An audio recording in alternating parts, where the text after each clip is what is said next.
Northern Iraq is challenged by its own crisis of internally displaced people. Tens of thousands of Yazidis are seeking refuge in Kurdistan from the brutal ISIS army. Our chief international correspondent Gary Lane brings us their stories of suffering and how CBN disaster relief is bringing them help and hope.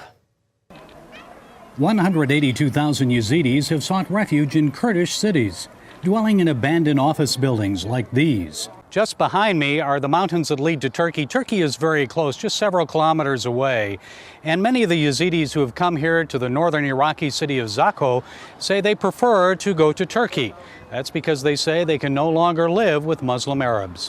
One Yazidi leader told us hundreds of Muslim neighbors turned against his people when Islamic State fighters arrived in Sinjar. Arabic tribes, they joined them and they attacked our villages. They took away our females, children, old men, everything. Even if we got back our homes, we cannot live with the Arabs because they are usually trying to persecute us. This refugee spent 8 days trapped on Sinjar Mountain. He's a recent Christian convert, so we're protecting identity.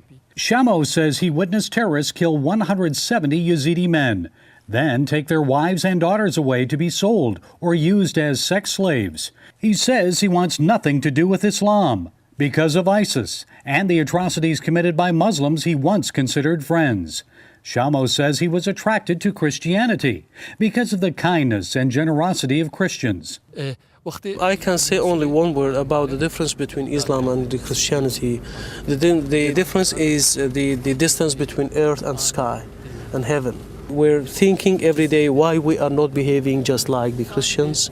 We really saw a real humanity in their life. Feeling betrayed by Arab Muslims, the Yazidi refugees are looking to the Kurds and Christians for help. We're here to show that you have not been abandoned.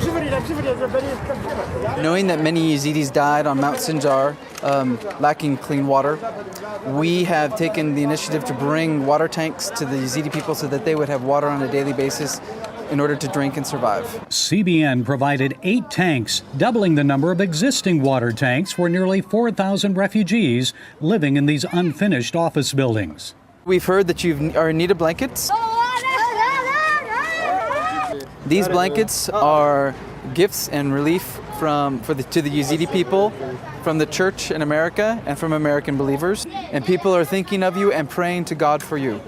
Shamo is thankful and asks that American Christians continue to assist and pray for the Yazidis.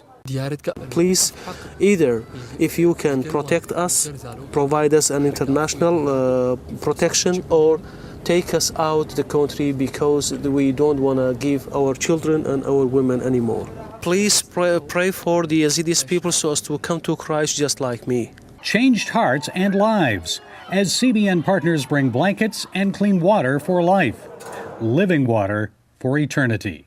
And we do these things in the name of Jesus Christ. Gary Lane, CBN News, Zakho, Iraq.